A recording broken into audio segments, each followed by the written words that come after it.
means he is still a possibility. So I know a lot of people were saying next year's free agency draft class isn't going to be up to par or as good as we were expecting, but Lonzo's going to be available and Kawhi might be available as well.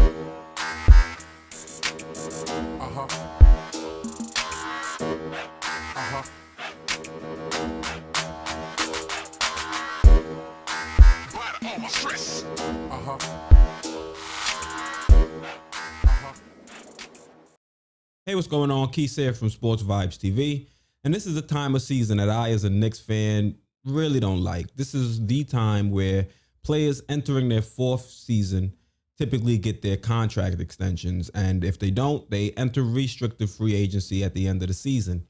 And as usual, the Knicks haven't even reached out to Frank Ntilikina. And to me, the biggest issue I have with that is I'm not even upset because Frank Nitty hasn't really shown this team anything to say that, okay, we're going to invest in you for our future.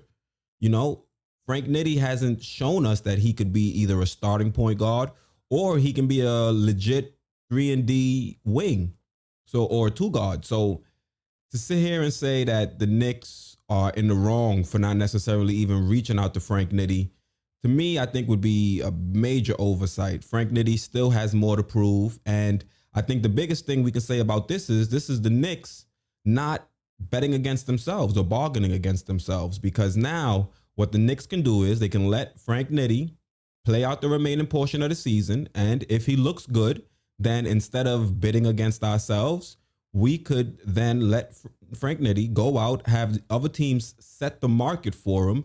And if we view him as a player that's worthy of that level of compensation that he's able to agree with another team on, because as you guys know, restricted free agents, the team that they're originally on or were originally on, they're allowed to match. So if he goes out there and he gets something little like a 3-year, $12 million contract, could the Knicks potentially match that? Sure. You know, that would be a reasonable contract. Is that something Frank Nitty is most likely going to sign?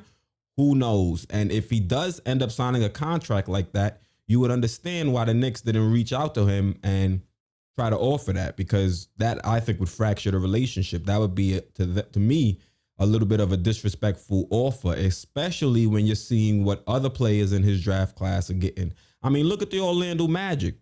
Markelle Fultz has a bad shoulder and he got 50 mil.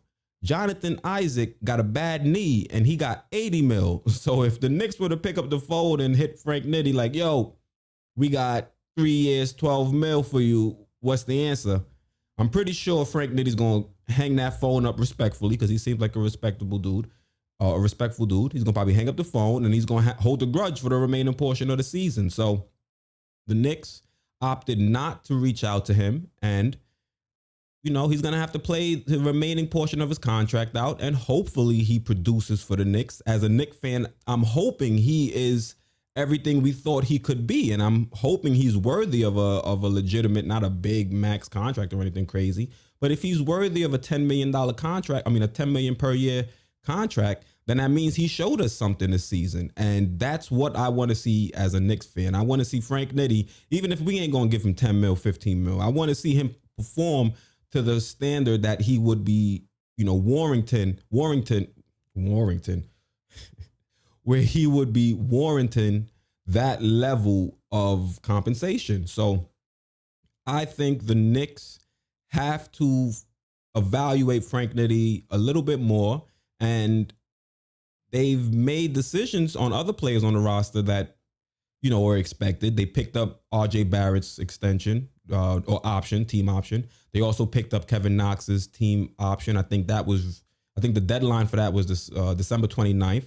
So they picked up both those options. Both of those players look good in preseason. So that was completely expected. And now with Frank Nitty, we're going to have to wait until the end of the season to see what ends up happening over there. So I'm pretty much in line with what the Knicks were thinking. And not only that, Frank Nitty wasn't the only player that didn't end up brokering a contract extension. If you look at the landscape of the NBA, there's another notable player that did not sign a contract extension.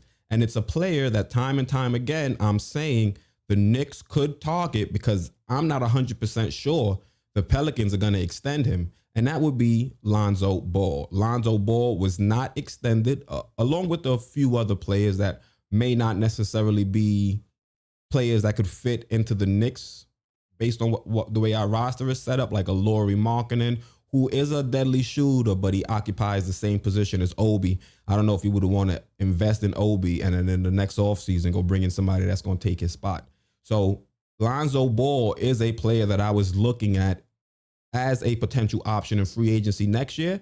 And the fact that the Pelicans did not extend him a contract extension means he is still a possibility. So I know a lot of people were saying next year's free agency draft class isn't going to be up to par or as good as we were expecting, but Lonzo's going to be available and Kawhi might be available as well. I don't know if you guys saw his press conference, but they were asking him about his long-term future, and he would not say that he would be with the Clippers long-term. So I'm not saying Kawhi is necessarily a player I would go after, but if he's a player that you like, he may be available this offseason. And if I hear any rumblings about the Knicks maybe being interested in him, I'll bring that to you guys so you guys have that information.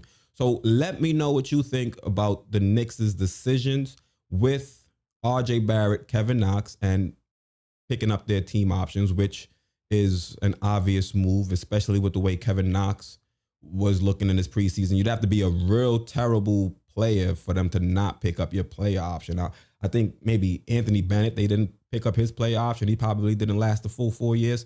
I'd have to check, but that's a rare occurrence where you see a team not pick up a high first round picks player option. So let me know what you think about RJ, Kevin Knox, and Frank Ntilikina, and the Knicks not even reaching out to him to, reach out and give the olive branch and try to negotiate a contract extension. Let me know what you think in the comments. All right. Once again, I'm Quis, host of Sports Vibes TV, and I'm out.